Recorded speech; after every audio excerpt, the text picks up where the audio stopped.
across the bay. No matter what I do or see, after turning home again, I get to that corner, and then sweet voices,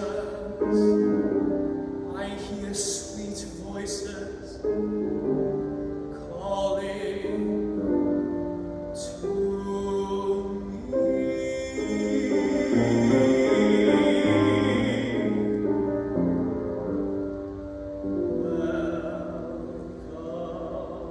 Welcome home, says the street as I hurry on my way. Welcome home, sings the gate like a song. Welcome home, says the door, glad to feel your hand once more. Now you're back where you belong. Welcome home, says the chair, holding out its friendly arms. Welcome home, says the bed, rest on me. Now you're back where you should be. Close your eyes, and the world will settle down to a silence. Welcome home, says the lamp, lighting up familiar things. Look around at your friends, good and true. Get your cares all untied while you're warming up inside. Welcome home to you.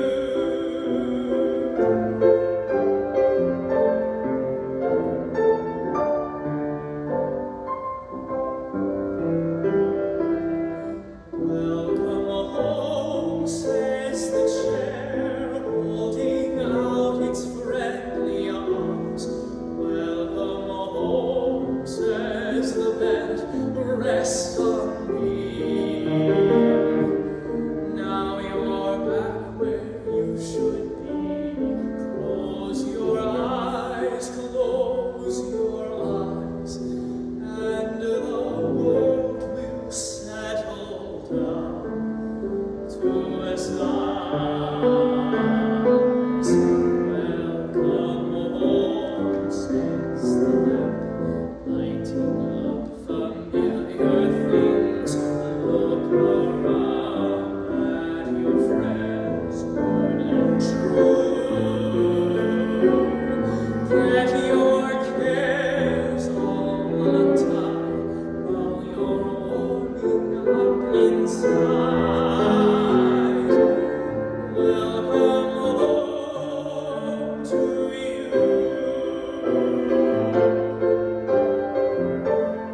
Welcome home to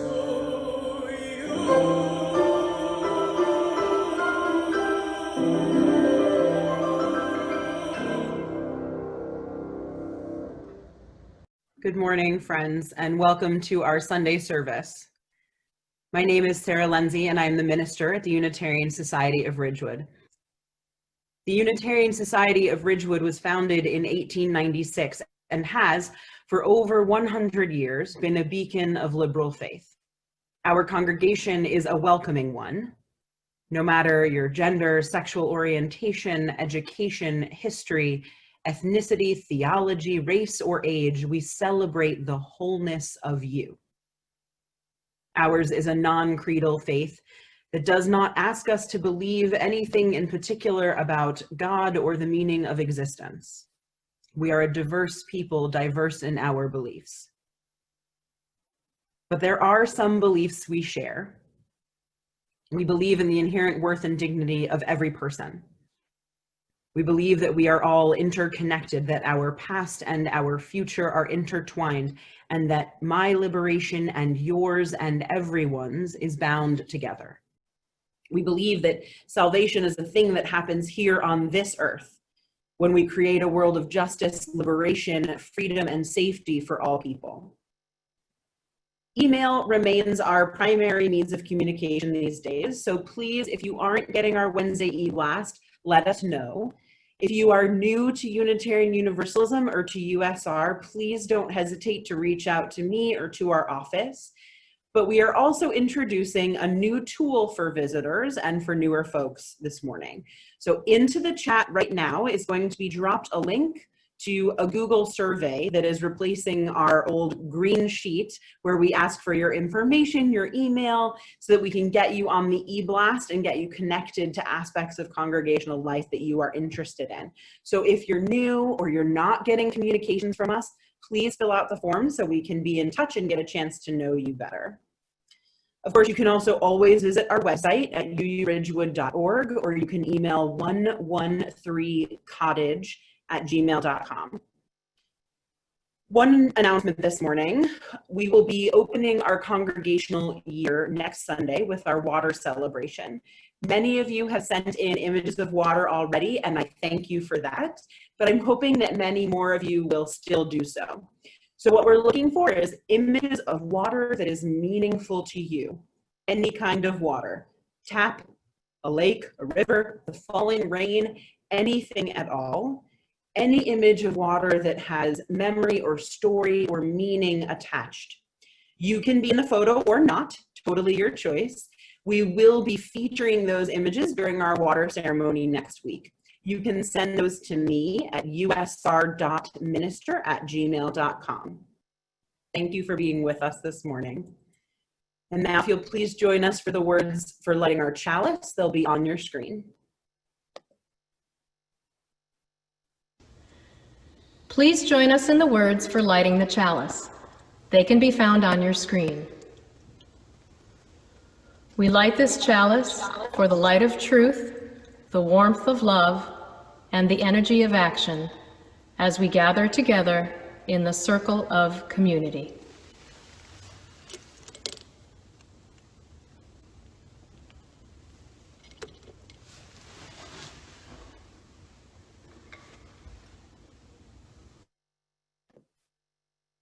Now I'll invite you to take a deep breath and to listen. The hot days are slowly leaving us. The long sunshine has begun to fade. Summer, with its calls to fun, excitement, freshness, is leaving us.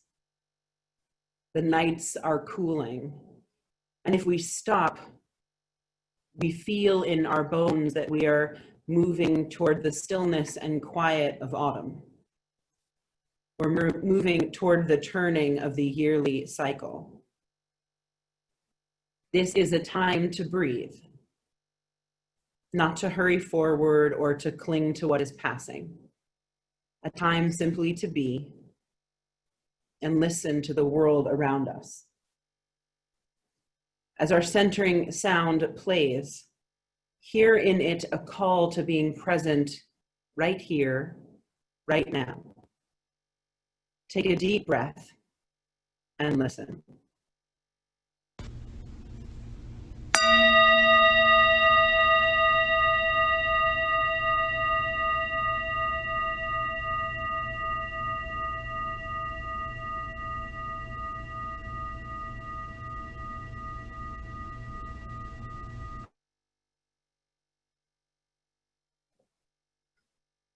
I recently bought a few books in a series called A Kid's Book About Blank. I'll try to show you. There are a whole bunch of them. Some are better than others. I got the one on shame, on anxiety, on feminism, on racism, and a few more, including this one, which is A Kid's Book About Empathy. Our conversation last week about listening to others and asking for their stories sent me looking at this particular volume, which I hadn't yet read. It's by a leadership professor at the University of Texas named Darren K. Roberts. It, like the other ones in the series, has no pictures, just words and engaging graphic organization. In the intro, Roberts writes that he teaches courses that involve soft skills like self-compassion and empathy. He acknowledges, though, that these soft skills are challenging to implement. At the beginning of the book, Roberts writes that it is the most important book ever, which made me smile, but also honestly made me think, yeah, actually empathy kind of is the most important thing ever. The book reminds the children and grown-ups who are reading it exactly what empathy is. So I'm quoting from the book. Empathy is when you stand in someone else's shoes, not their real shoes, that would be gross. It's when you feel with someone who is experiencing something that's hard, sad, or scary. Empathy means you listen, don't judge, feel with, and ask questions. You might think that sounds a lot like sympathy, but the two couldn't be more different. Sympathy is when you feel for someone. Sympathy sounds like, I feel sorry for you, that sucks, I can't believe that happened. Empathy is when you feel with someone. Empathy sounds like, how did that make you feel? What can I do to help? Do you want to talk about it? And empathy can even sound like silence. Just being there with someone can be the most powerful thing in the world. His words resonated with me when I read them earlier this week, because last week I encouraged you to ask and to listen to the stories of others. And I, without saying the words, invited you to offer yourselves and others empathy in the form of non-judgmental listening ears, in the form of grace and compassion for all our unique stories. And so today we continue that conversation. We ask ourselves about what the heart of congregational life really is. Where does empathy fit into what we do at USR? What do we do? As we move through today's service, I want you to take it as an opportunity to consider what you believe the Unitarian Society of Ridgewood's mission is. Why does USR exist? What is the core of our work together? Why are you here? What is most important to you about this community we have built and that we build every time we meet? Mindful of the truth that we, the people, are this congregation, we gather this morning ready to be present and to listen deeply to our own hearts and to the rhythm of our time together. We have two readings this morning. They both come from an online zine that accompanies Adrienne Marie Brown's work, Emergent Strategy, Shaping Change, Changing Worlds. The first reading is by Adaku Utah and is titled Cultivating Trust as an Organizing Strategy, Lessons from Mycelium Mushrooms. Mycelium mushrooms have been one of my greatest teachers of trust. The word mycelium means more than one. The mycelium organism is a dynamic root system of mushrooms that utilizes trust as a mechanism to build and sustain a vast, reciprocal, underground network that connects the roots of trees and plants and skillfully shares nutrients and resources to support the health of the entire ecosystem with which it moves.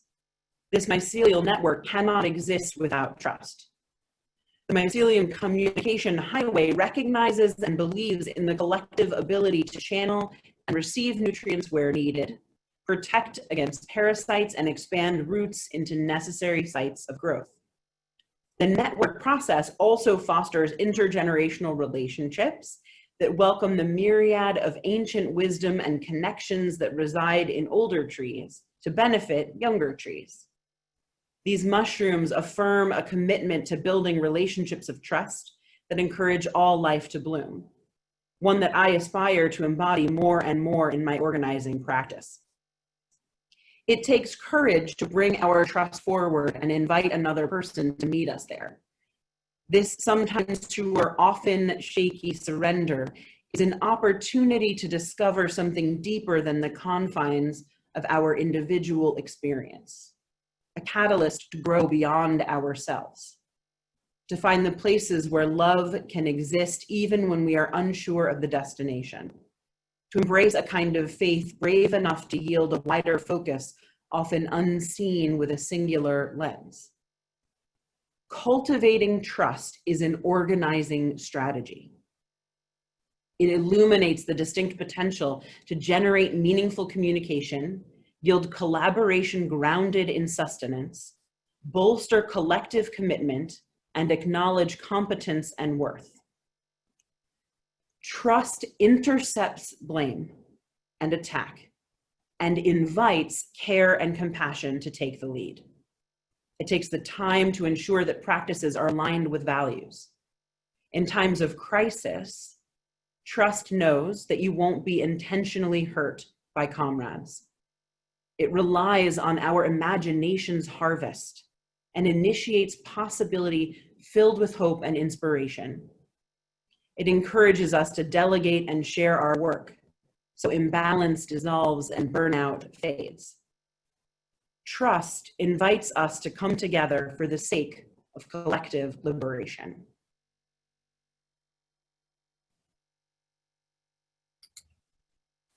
Good morning. My name is Don Campolo, and I'm a member of the Board of Trustees of the Unitarian Society of Ridgewood. Every Sunday that we gather, we ask for an offering to support the work of this congregation. Our mission statement is to grow in mind and spirit, to act with love for justice, and to transform ourselves and the world. Our mission is no less than the transformation of our own minds and hearts, and those of the entire world. As I know you know, that takes work. It takes all the volunteer hours that you put in, sharing your talents and gifts. And of course, it also takes money. We're truly grateful for the way you've shown up and continue to show up during this time of pandemic, with your hearts and minds open and your helping hands ready, and with your generous offerings. If ever there was a time for transformation in our nation, this is it. We remain committed to what we at USR have always sought, a world of justice, freedom, and equality, a transformed world. We know that in this moment, there are also among us those who are unable to financially support the congregation and instead find themselves in need of support. If that is you, please let us help. Reach out to Sarah, the office, the caring teams, or any member of the board, including myself. Now on your screen, you will see instructions on how to give. There are so many options. Just like those mushrooms, let's nourish each other with our financial gifts. The offering will now be given and gratefully received.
I want to thank our guest musician this morning, Morgan Mastrangelo. It's wonderful to have your voice with us.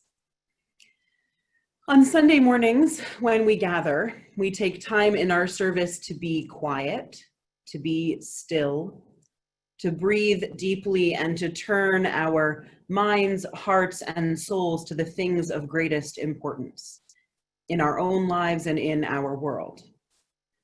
Some of us use this time for meditation, reflection, or prayer. Others to simply sit in the quiet, knowing they're not alone and experiencing the empathy of presence. This week, and moving forward, we are going to add one feature to this time together, and I want to take a moment to explain before we move into our deep breathing. Part of what we're talking about today is taking care of each other and how that is a central aspect of congregational life in times of distance or when we can be close together. But it's hard to take care of each other if we don't know what's happening in each other's lives. Many congregations learn about each other through Sunday morning joys and sorrows, when folks are invited to share what in their lives is on their hearts, whether it's something they're celebrating or grieving. Sharing the mic, especially on Zoom, is challenging. And so instead, we're going to invite you to write into the chat any joys or sorrows you would like announced to the gathered community. So for the next few minutes, please only use the chat to share. After some time of breathing, we'll lift up the concerns in the wider world, then honor the joys and sorrows among our community, and then close our time of quiet with our hymn of care. So please take a minute to write into the chat if you wish, and then when you're ready, take a deep breath. And then settle your body into as comfortable a position as you can.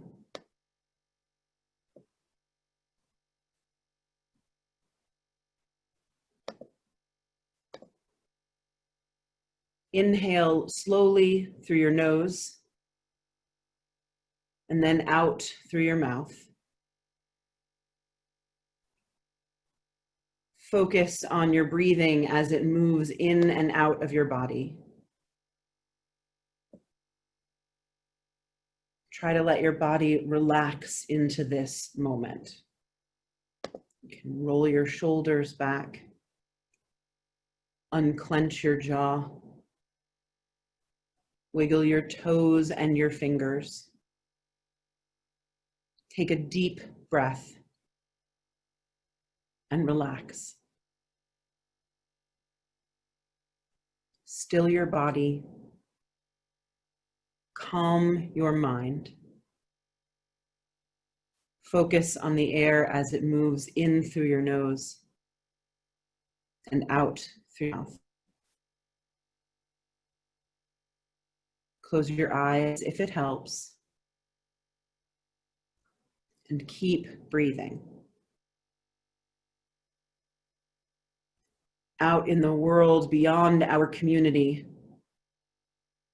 this morning in our thoughts and in our hearts, we hold the continuing destruction of the forest fires.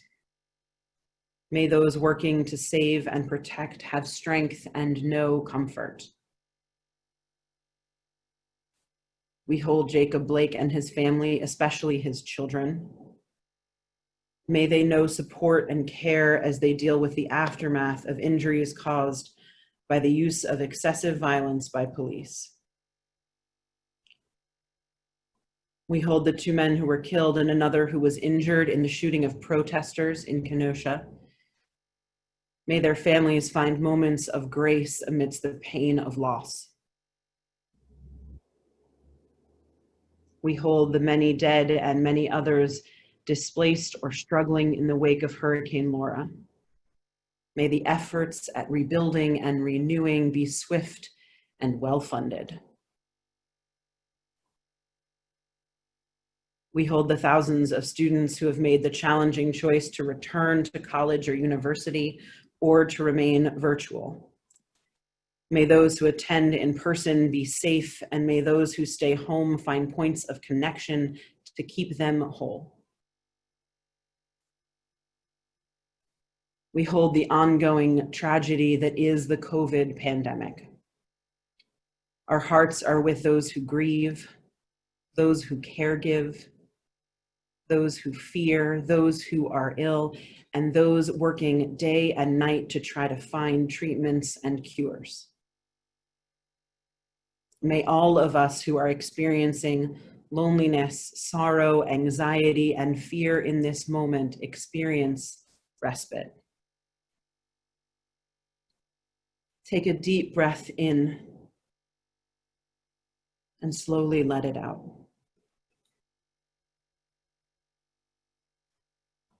This morning, we give voice to the joys and sorrows of our beloved community. We celebrate with Jack and Janice, who are traveling back home today to New Jersey. With Pamela, we hold concern for Hilda's car. Our hearts are with Maria, whose mom is in the hospital. We celebrate with member Pam Hahn, who's having a birthday today. With Anita, we hold concern for our democracy, for the status of racial justice in this country. With Kirsten, we hold worry for her mental health and all the teachers as school begins again, everyone who works in schools. With Georgetta, we celebrate that her son and his wife are buying a home just minutes from where Georgetta lives. With Hetty and Ron, we celebrate the joy of a marriage. Nora married Arun on Zoom on August 16th. With Kristen, we hold the mixed feelings about the start of school. The twins are heading to high school this week, one in person and one at home. With Bob, we are grateful that his older brother survived a microburst of 70 miles per hour that capsized his sailboat. In spite of his MS, he made it through. We celebrate with Anita, who saw her family in real life for the first time in a long time. What a joy. And with Margaret, we mourn the loss of a friend's grandson, only 23 years old, who took his own life. Adina celebrates the wonderful gift to her family of a car from someone in our beloved USR community. Jan celebrates Dan's being back at school, mostly virtual, living off campus and taking the care he needs to. Jan celebrates a face-to-face birthday celebration that was able to happen for caregivers and spouses with eight birthday children aged 68 to 89 years old. Carol and Frank, we congratulate you on 56 years of marriage. Adina is celebrating the upcoming school year and the change to homeschooling that will allow her to spend time with her sons and grow as a family. And Julie celebrates the maturing warmth and increasing mastery and agency of her son, who's been learning to manage his bipolar disorder. We honor these joys and sorrows that come together. Deanne offers a last message of grieving the end of summer, of having not been able to visit, of changes around the world and unknown futures. And she offers gratitude for Zoom. We honor the joys and sorrows shared, all those that are unspoken in our hearts. Take a deep breath. And another.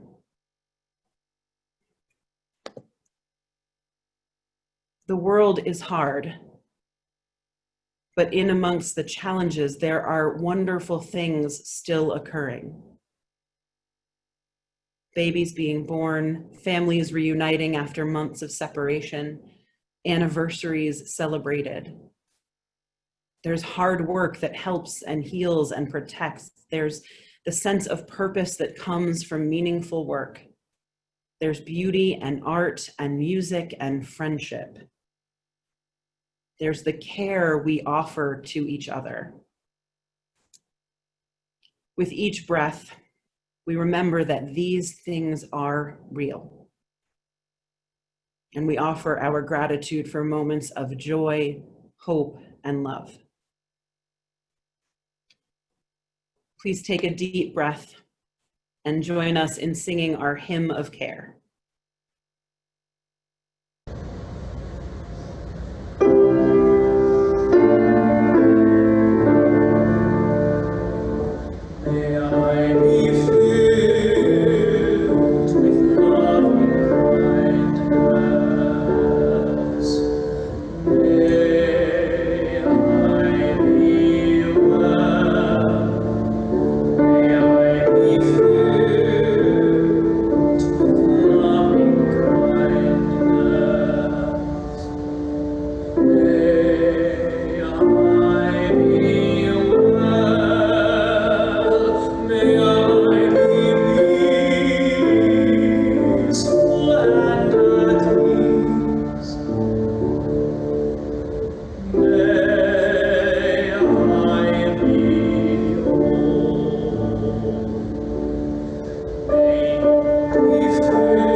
May each of us, may our world be filled with loving kindness.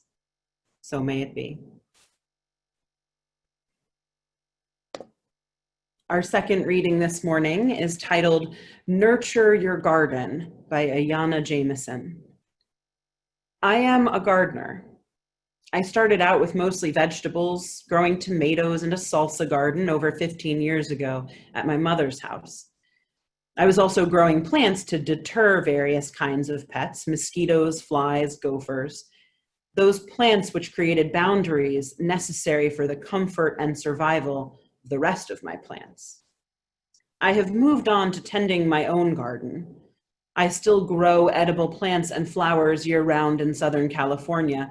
I have learned a lot from the yard and bring those metaphors into my teaching and organizing whenever possible. I've noticed that change is such a constant thing that it must be monitored. I actually have to go out nearly every day to observe minute changes in the plants. Is this one drooping, being attacked, root bound, ripening?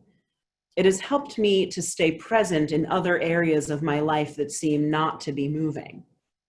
The constant checking in and meditating on the adaptations or inability to master adaptations helps me to extend my focus in a meaningful way and juggle multiple activities with varying degrees of success. Nurturing my garden is also a way of nurturing myself and being patient with myself for not accomplishing everything in one day or even a week. In my organizing, I try to take the long view, planning years in advance, setting the stage, preparing the soil for the work that needs to get done, even if it seems that nothing else is really happening. And of course, I make mistakes or things get unruly, but I have become an expert in pruning and tidying away the old growth to make room for more healthy growth later on, after disasters or neglect.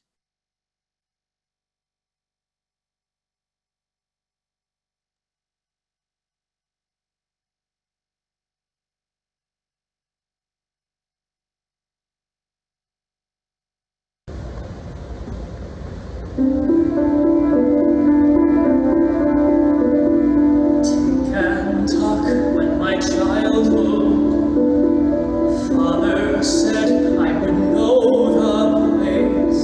Skin would tingle and pulse would race as they do. It's here I know, where music fills the air. And I know there are 1,000 lovers cry, soothe and sigh. And I know where every violin plays a treat as sweet as a honeycomb.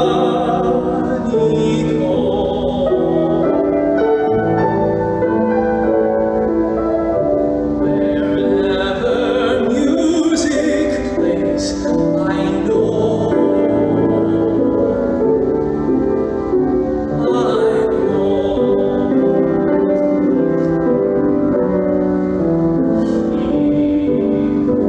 where fables come alive, here by me. We forget our troubled nights under lights, and each day becomes a graceful tune or duet kept straight by a metronome.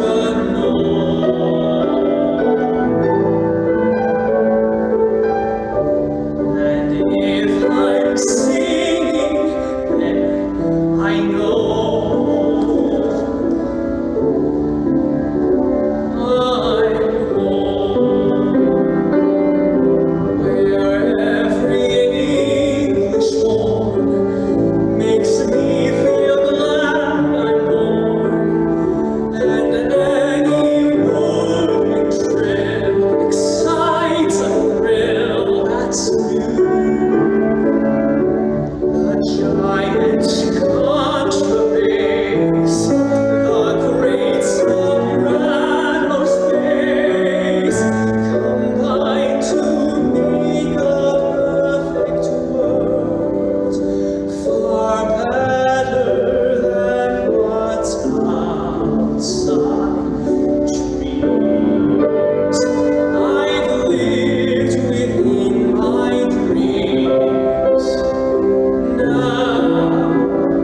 was gorgeous.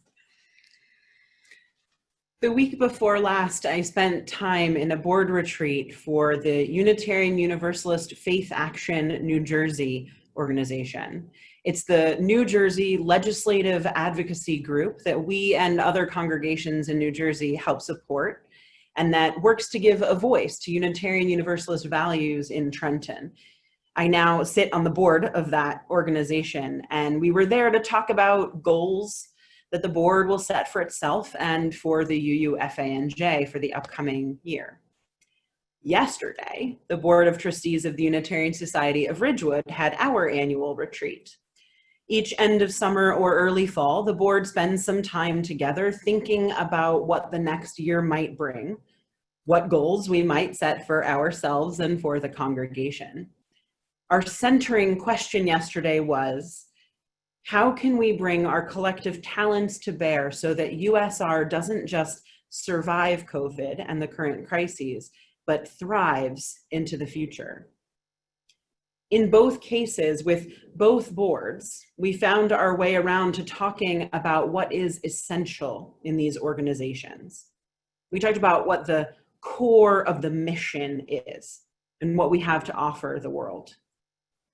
In this strange moment in history, with the pandemic ongoing, with our national political situation causing many of us fear and concern for the future of democracy, and with a level of uncertainty pervading most of our lives, it seems like an opportune time to pare everything down, peel everything away, to consider what the fundamental purpose is of the organizations to which we belong, to which we devote our time, our money, our energy, and our care.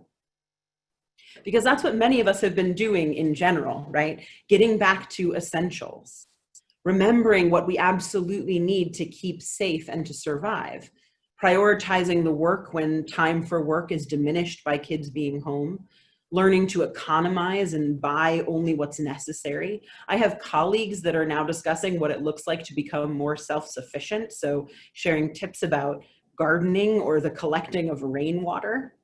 And when I hear people talk about what has been precious or good in this time, it's often that they have been forced to remember what really matters. This strange moment is a time for essentials. And so the leadership of this congregation is thinking about essentials, and I'm asking all of you to think about it too. I think often about the purpose of a congregation. Sometimes it's easier to think in terms of what we aren't. We are not a social club. We're not a social justice organization. We're not an educational institution. We're not a social services organization. We're not a Rotary Club or a choir or a child care center or a country club. We do elements of all of that. We work hard and well for justice. We educate ourselves and our children. We sing together and we socialize, but we're not any one of those things. So what are we? As one board member put the question, what makes us different? What is unique about us? What is special? She offered an answer to her own question, one that I really appreciated, saying that what makes USR not just a social club or just a social justice oriented place of action is that we are a religion. And if that word gives you some fidgetiness, you can substitute in congregation, society, faith, whatever word works for you today. The point is that there's this other different quality. What we are that is special is a congregation of covenant and welcome in a creedless religion. Okay, but what does that mean? We are a people of science and faith, concerned with depth, meaning, and personal and collective liberation, who choose to come together across theological differences to create an all-embracing community of spirit and action and love built by committing to each other, making certain promises to each other, and caring for each other. Today, in the midst of this world as it is with all its deep needs, This is what I think we are. And I'm putting it in the chat, and I'm going to read it again. We are a people of science and faith, concerned with depth, meaning, and personal and collective liberation, who choose to come together across theological differences to create an all-embracing community of spirit and action and love, built by committing to each other, making certain promises to each other, and caring for each other. There are some days, weeks, months at a time where I feel most concerned with thinking through and articulating that piece that combines science and faith. And then there are days or weeks or months that I want to talk about theological differences. Often I want to talk about liberation and the need for us to work hard for racial justice. Often I want to talk about how our embrace can be life-saving for trans folks or other LGBTQ identified folks.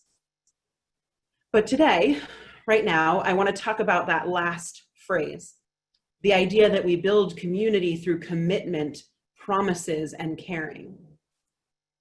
So let's start with commitment. It comes up a lot in congregational life. Sometimes we talk about it outright. When you decide in the springtime at the annual pledge what amount of money you're able and willing to give to support the congregation, we explicitly ask you to make a commitment. Or when you first become a member and I or some other minister says to you that we ask your commitment not just through pledging, but also in your volunteerism and your presence on Sunday mornings. But in truth, the question of commitment is there implicitly all the time. When you roll out of bed and decide whether or not you're going to go ahead and log on to Zoom, when you show up for meetings or sign up to help to do the work of congregational life, you're making choices about the commitment you made when you became a part of this community. A community is only as strong as the folks who choose to comprise it. Your commitment to being present to each other on Sundays to do that work of offering empathy, your commitment to volunteering for the work of congregational life is what makes congregational life possible. All the time, you're making choices about when and where and how to prioritize this particular commitment in a life that has many. This community won't always take first place in your lives. I know that, and it's okay. That's probably as it should be. But the ongoing commitment of the people is vital to the thriving of the community. Commitment is one of the building blocks. The second building block is the promises we make. I talk usually once a year or more about covenant. We are a covenantal faith. That's how we talk about ourselves, held together by mutual promises about kindness and listening and sharing and democracy. Our covenant, just as a reminder, is the set of promises we make to each other that guides our shared living, our behaviors, how we deal with each other's missteps. Our covenant says things like, we will respect each other's differences, we'll listen to all voices, we will privilege compassion. In a congregation that doesn't share a singular belief in God or heaven or sin, we're held together by our commitment to be together and by the shared values of behavior and interaction that we promise to uphold. That's what we mean when we say we're a covenantal faith rather than a creedal one. Our covenant, as you may recall, sits at the center of our organizational structure, along with our mission, which you heard Don recite in the offertory. The Committee on Shared Ministry has been looking at our covenant, updating and refining it so that it captures in clear and contemporary ways the heart of what we promise to each other. That process will continue this year so that the entire congregation will have an opportunity together to reaffirm those promises about our ways of being. That's really important. Our covenant is something we adopt with congregational vote. No one person or group can impose the covenant upon us. The covenant is the people's document, and the promises we make in it are a building block of our community. Commitment and our promises help build our community, but there's another building block we can't neglect, and that's caring for each other, actively compassionately, empathetically engaging with each other, and actually doing the work of care. We focus often, and rightly, on empathy and compassion. They are vital tools that are part of our caring. But often at USR, the more practical and material help is even quieter than the already quiet empathy and presence you offer to each other.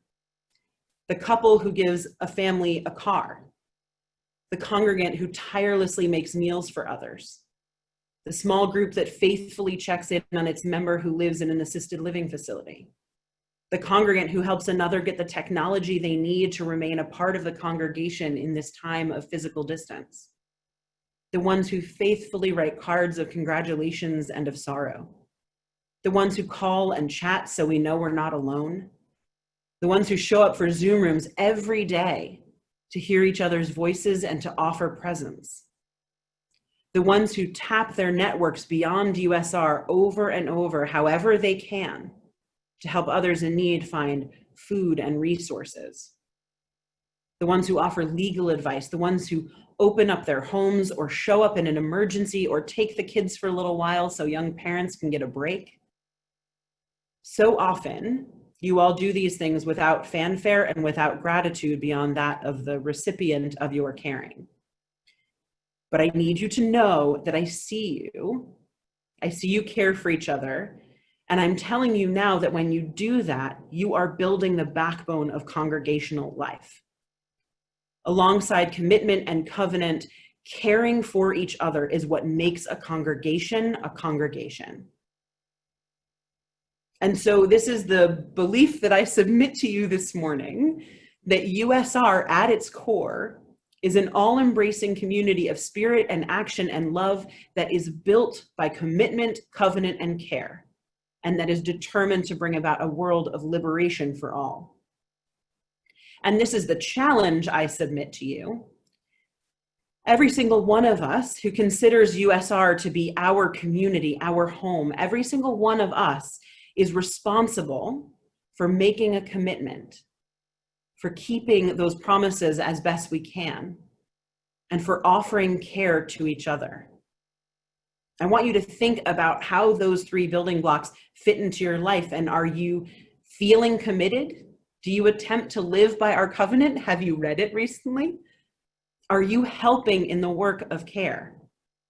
That work of care can look different in different moments, but are you helping care for the people in this community? Our readings this morning help me frame this triple work of commitment, covenant, and care, because these three building blocks require of us trust, attention, and love. Our first reading with the mushrooms explores the relationship of trust, attention, and care with community building. We've actually talked before, some of you may remember, about the networks of fungi under trees. Mycelium mushrooms have this whole underground network that enables plants to communicate, to share resources and wisdom about pests and other potential threats. Through this hidden underground network, trees show each other attention, and we might say love. The author of this piece, Adaku Utah, goes on in the reading to explore the lessons for community building. While mushrooms offer this network as a matter of course, we humans have to contend with all our fears and worries about vulnerability. Many of us have experienced breaches of trust before, by family, friends, or religious institutions. Many of us have been socialized into a reluctance to be vulnerable, or a reluctance to offer what we have to others. It can be hard to ask for help, and it can be hard to offer it, to put ourselves out there. It takes courage and a leap of faith, we might say, for us humans to trust each other with our needs, our gifts, our attention, our empathy. But community building can't happen without those, and so trust building becomes vital. Vulnerability offered with trust and then met with conscientious trustworthiness and empathy, that's what builds more trust and strengthens our foundation. Utah writes, trust invites care and compassion to take the lead. It takes the time to ensure practices are aligned with values. In times of crisis, trust knows that you won't be intentionally hurt by comrades. And so we cultivate trust. We work for it with courage. Trust in this community, in each other, in the seen and unseen networks of mutuality and care. And I think sometimes that we have to uplift those networks more and more often. What would happen if we made mutual trust and trustworthiness a central value at USR and a goal of the congregation? It's a thought. We have to find ways to continuously practice trust and vulnerability and practice it in front of each other. That's part of why we're adding that joys and sorrows into our meditation time. It's another tool to increase trust, but also attention and care. Our second reading by Ayanna Jamison brings us that imagery of a garden. What struck me the most, honestly, was when Jamison writes, I actually have to go out nearly every day to observe minute changes in the plants. Is this one drooping, being attacked, root-bound, ripening? I hear in those words the confirmation that it isn't enough to step up in moments of crisis. The community that sustains us through difficult times isn't built only in difficult times. It's built in the average, everyday slog of checking in and listening and hearing and being present to each other.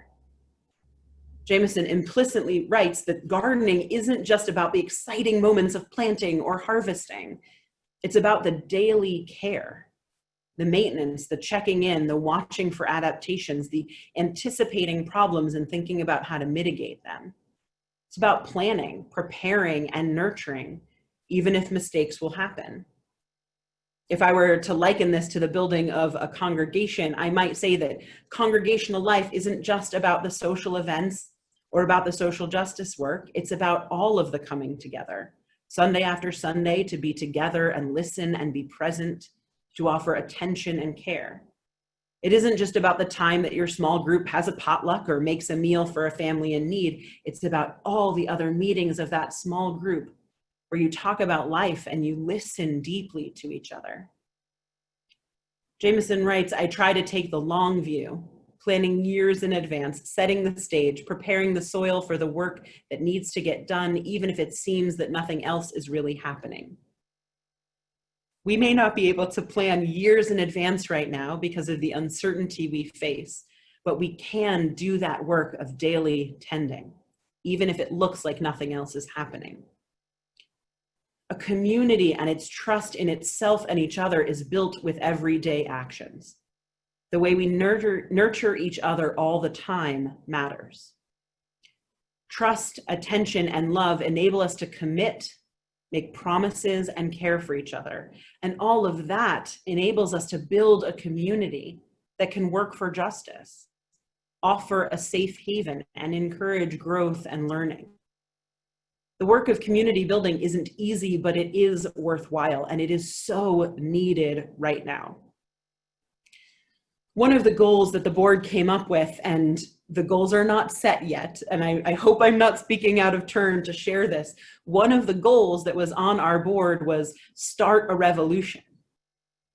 While the phrase in the moment yesterday had more shades of social justice to it than anything else, as I sat with it yesterday afternoon and evening, it occurred to me that there is another aspect of that needed revolution.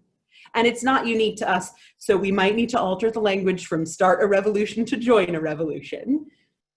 The revolution I'm talking about, the shade of it that I'm talking about, is a revolution of empathy and trust and hope, of attention and care and love. It is so easy to see the antithesis of this revolution in the brutal violence enacted by that rifle-toting, police-adoring man in Kenosha, in the creeping authoritarianism, in the greed and wealth inequality. We see it in the discrediting of science, in the rejection of facts. I could go on, but I'm not telling you anything you don't know. The antithesis is plain to see.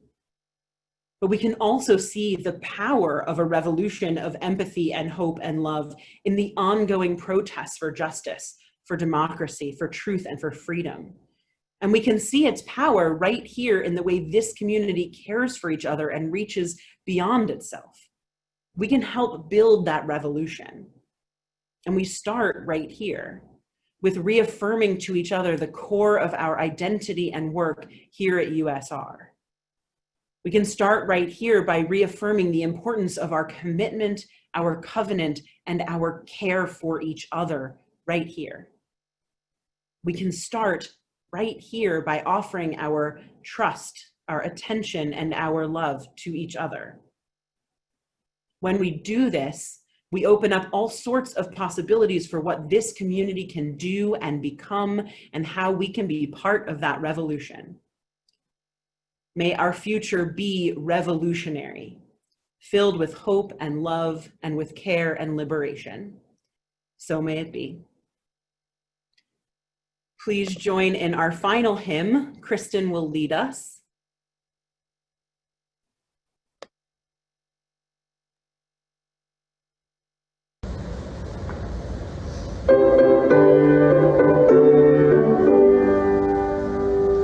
We've cleared off the table, leftover steak to wash the dishes and put them away.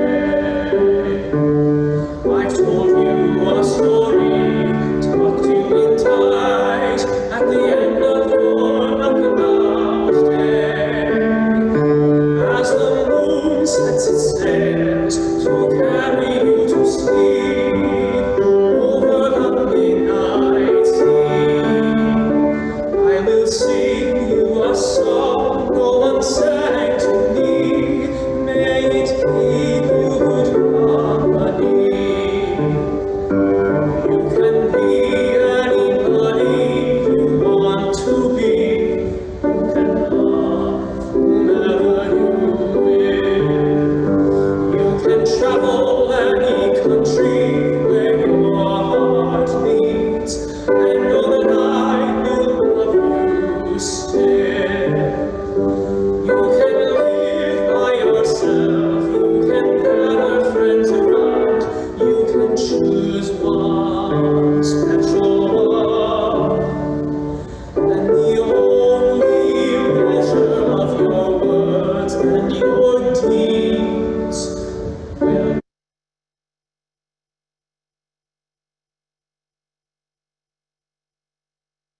There are girls who grow up strong and bold. There are boys quiet and kind.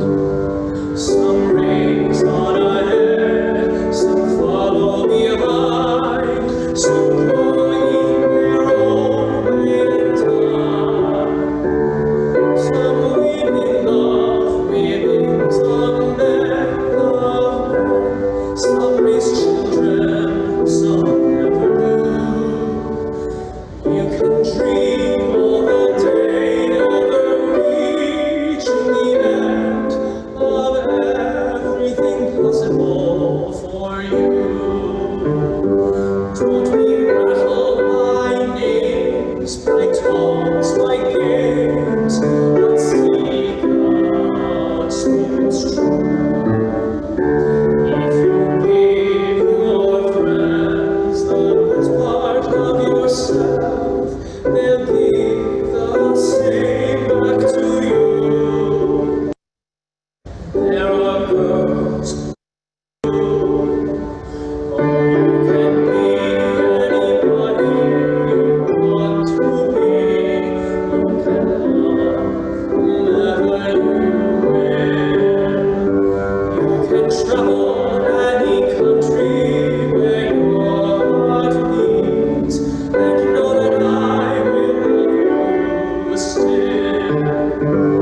You can live by yourself, you can gather friends around, you can choose one special one, and the only measure of your words and your deeds will be the love you leave behind when you're gone.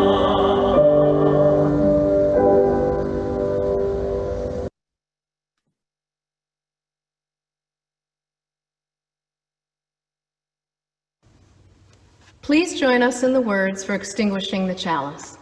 They can be found on your screen. We extinguish the flame, but may the light of truth, the warmth of love, and the energy of action burn bright in our hearts until we are together again.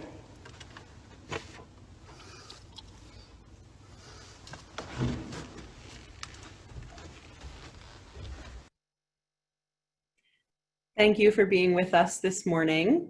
We're going to move into our coffee hour time. I encourage you to talk revolution in the coffee hour